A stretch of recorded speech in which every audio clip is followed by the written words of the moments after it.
Learn how to create a 3D flip card using HTML and CSS.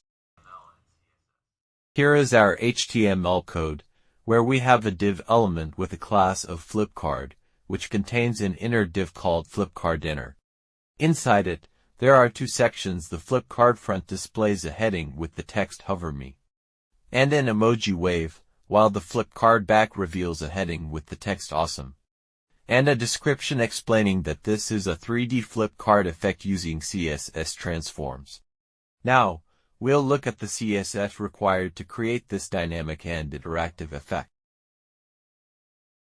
The flip card class sets up the outer container for the 3D flip effect. It defines a fixed width and height, applies the perspective property to create depth, and uses cursor pointer to indicate interactivity. The flipcardInner class contains the content and is styled with transform style preserve 3D to maintain the 3D structure.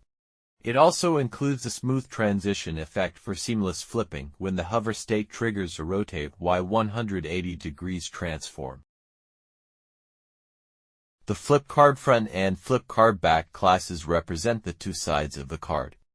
Both are absolutely positioned to occupy the same space, styled with back face visibility hidden to hide the back when the front is visible. The flipcard front has a vibrant gradient background with a warm, red theme, while the flipcard back features a cool blue gradient and includes a rotate Y 180 degrees transform to position it behind the front side.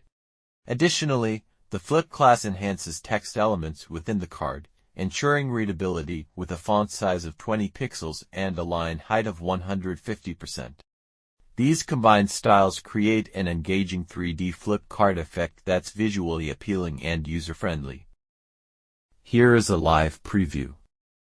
Subscribe to our YouTube channel for more tutorial videos.